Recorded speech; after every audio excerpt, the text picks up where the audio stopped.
Like, hey, but 9 days later, I'm gonna go to the mug, have some food. Hopefully, Liana sits and is a child who's obedient. So, Liana is making the sounds. She's warning us. She's telling us, I am the boss. Ndiyiboza. I ain't scared of no mug and bean old Dannies. They should be scared of me. I don't know, guys. But I believe in myself. And I believe in my wife. We know how to mise and pretend like we ain't embarrassed and shit.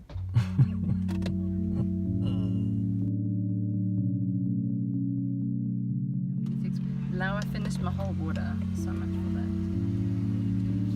It happens, man. Yeah, well, this heat is a bit insane. We are here.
A bee just committed suicide in Seeker's coffee. Caribbean mocha so good, even the bees come. Caribbean mocha. Yeah, Caribbean mocha. Oh my god. So, I just yawned, which makes me realize I didn't have my mid-morning nap with Liana. This child has changed my life. Without that nap, I don't know how I'm going to function. Lord help us. Help us, Lord.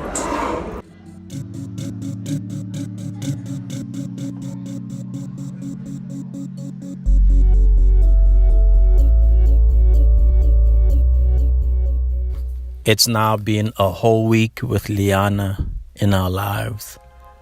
A whole week of becoming more than a married couple, but a family. A whole week of graduating to becoming parents. Yeah, before this, I was a brother figure. I was a father figure. But now I'm that person. I'm that person who has to be present, who has to be there, who has to love, who has to care, who has to cherish, who has to lead. And it's been interesting. Some of my reflections from spending this first week at home with my beautiful child is that this stuff is hard.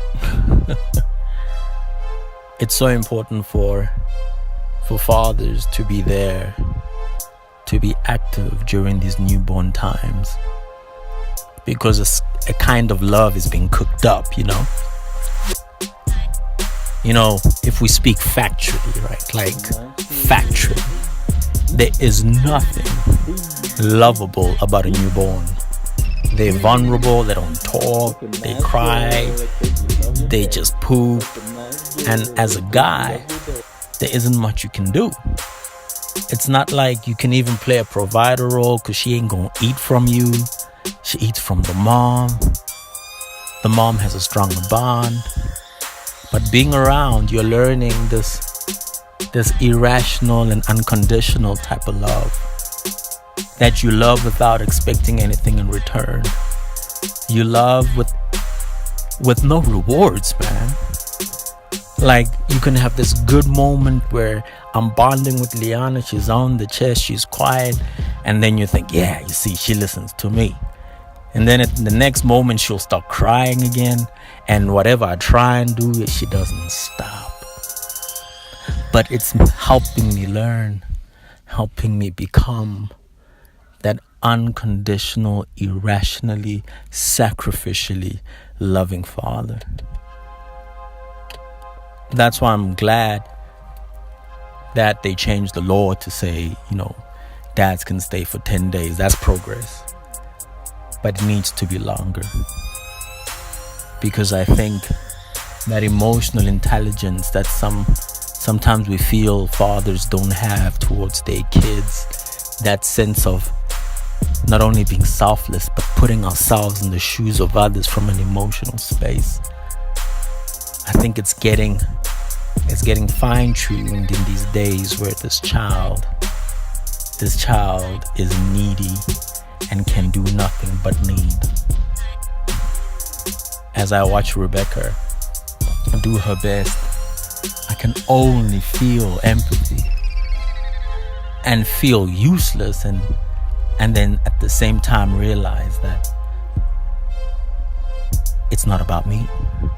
I need to see what can I do to make her life easier. I need to see what I can do to make Liana's life easier. So I gotta be selfless. I gotta love unconditionally. So it's beautiful, but it's hard. So for anyone out there who, man, if you know somebody who's about to be like a single parent or someone who just doesn't have support, we as males gotta step up, and I gotta be there. We got to be there, because this stuff is hard. And the women are strong, and they've gone for generations without the help of males and have performed miracles. Just because they could perform miracles doesn't make it right. We need to be present. We need to be there. So yeah, be that brother figure, be that father figure where you see there's a need. Because no one was ever supposed to raise a child on their own. Kid Your Man, signing out. Losers Unite. She's ready for lunch.